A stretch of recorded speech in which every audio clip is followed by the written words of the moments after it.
വിഷ്ണു കല്യാണം കഴിച്ചതും ചന്ദ്രയുടെ ഡിവോഴ്സും തമ്മില് എത്ര ആലോചിച്ചിട്ടും എനിക്ക് അങ്ങോട്ട് മനസ്സിലാവുന്നില്ല ചേച്ചി. അതൊക്കെ മനസ്സിലാവും പിന്നീട്. അപ്പൊ എന്തോ ഉണ്ടല്ലേ? ഉണ്ടെന്നും പറയാം, ഇല്ലെന്നും പറയാം. നീ ഞാൻ ഏൽപ്പിച്ച ജോലി ചെയ്, ബാക്കിയൊക്കെ വഴിയെ നിനക്ക് മനസ്സിലായിക്കോളൂ.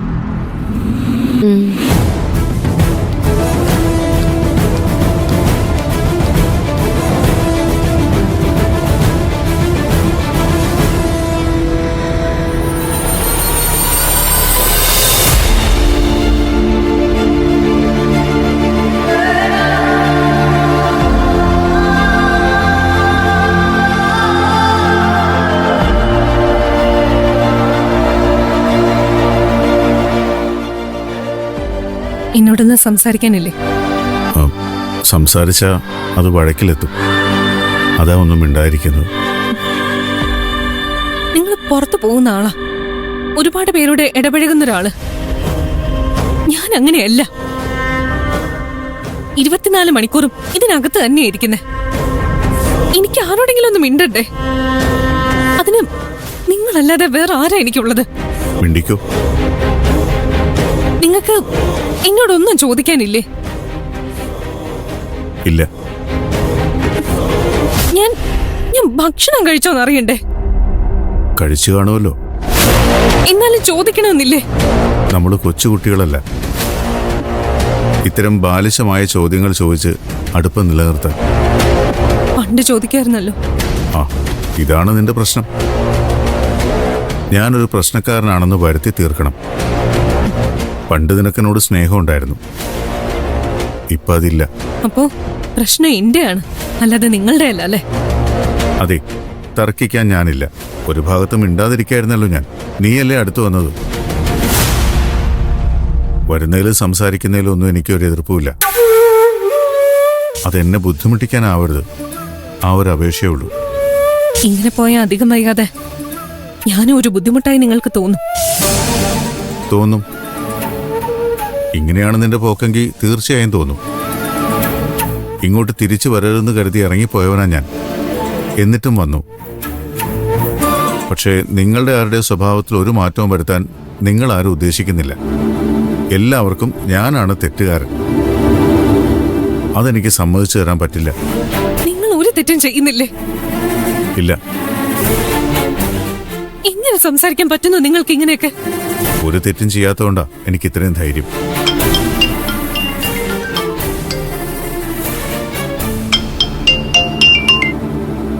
ഹലോ. നിരഞ്ജന, ബുദ്ധിമുട്ടായോ ഞാൻ വിളിച്ചത്? ഞാൻ വീട്ടിലാണ്. അത് മനസ്സിലായി. വേറൊരു നിവർത്തി ഇല്ലാത്തത് കൊണ്ടാണ് വിളിക്കേണ്ടി വന്നത്. അന്നത്തെ ആ തലകറക്കമില്ലേ, അത് വീണ്ടും വന്നു. എന്നിട്ട് ഞാനൊന്ന് വീണു. ബുദ്ധിമുട്ടാവില്ലെങ്കിൽ ഇവിടെ വരെ ഒന്ന് വരാമോ? ആ, ഞാൻ ഉടനെ വരാം. ശരി.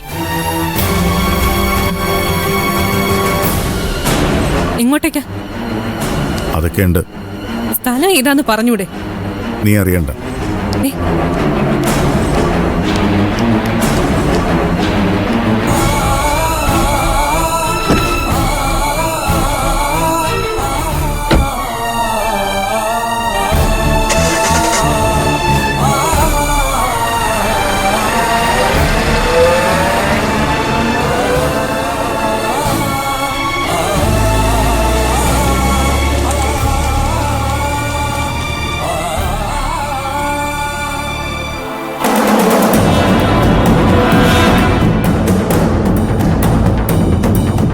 ഇതായിട്ടാ വെള്ളം.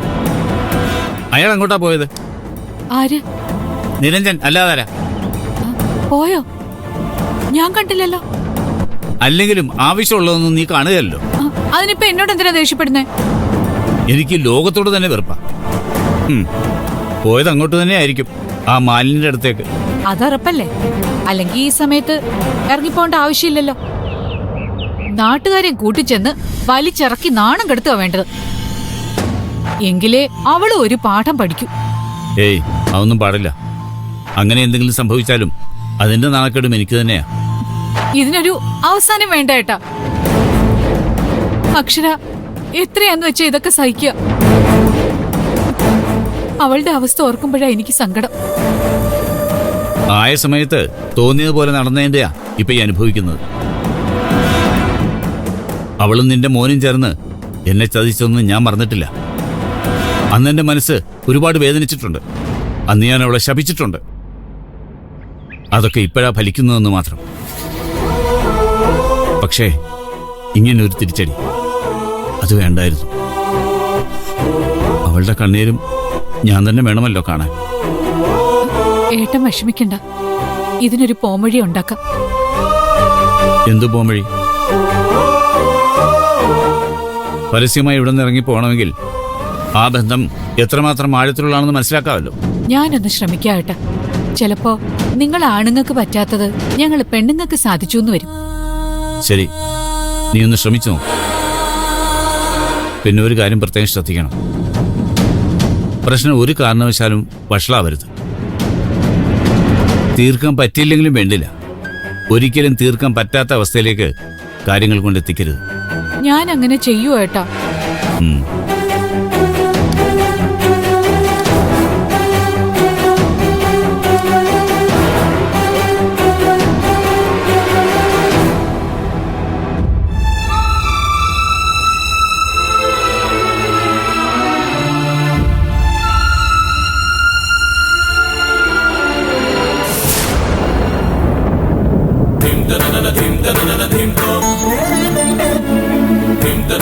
മോളുടെ കാര്യ ഏട്ടൻ എന്നോട് സംസാരിച്ചോണ്ടിരുന്നേ. ഏട്ടന് നല്ല വിഷമമുണ്ട്. ഡാഡി കണ്ടെത്തി തന്ന ആളല്ലേ, സൽഗുണ സമ്പന്നനാണെന്നാ അന്ന് എന്നോട് പറഞ്ഞത്. മനഃപൂർവ്വം ആയിരിക്കില്ല മോളെ, സംഭവിച്ചു പോകുന്നതായിരിക്കും. ഉഗ്രരൂപികളായ മഹർഷിമാർക്ക് പോലും നർത്തകിമാരായ ചില ദേവസ്ത്രീകൾ കാരണം പേരുദോഷം വന്നിട്ടുണ്ട്. ഒരു സ്ത്രീ ശ്രമിക്കുമ്പോഴേക്കും ഇളകി പോകുന്നതാണോ പുരുഷന്റെ മനസ്സ്? അത്രേ ഉള്ളൂ അവൻ. സ്ത്രീകളുടെ മുമ്പില് ഇളകാത്ത മനസ്സുള്ള ഒരു പുരുഷനും ഇന്ന് വരെ ഈ ലോകത്ത് ജനിച്ചിട്ടില്ല. നമ്മുടെ വിഷയം ഇതല്ലല്ലോ. നിരഞ്ജനെ ഈ കുരുക്കിന്ന് എങ്ങനെ രക്ഷിക്കാന്നുള്ളതല്ലേ. എന്റെ അഭിപ്രായത്തില് നീ പോയി അവളെ ഒന്ന് കാണണമെന്നാ, ആ മാലിന്യെ. എന്നിട്ട് മുഖത്തോട് മുഖം നോക്കി നീ ഒന്ന് സംസാരിക്കണം. അതുകൊണ്ട് എന്തെങ്കിലും പ്രയോജനം ഉണ്ടാവും എനിക്ക് തോന്നുന്നില്ല അപ്പച്ചി. പഠിപ്പും വിവരമൊന്നും ഇല്ലാത്ത സ്ത്രീ അല്ലല്ലോ അവര്. ഇല്ല അറിഞ്ഞുകൊണ്ട് അവരിങ്ങനൊരു ബന്ധത്തിൽ ഏർപ്പെട്ടിട്ടുണ്ടെങ്കിൽ ഞാൻ ചെന്നാലും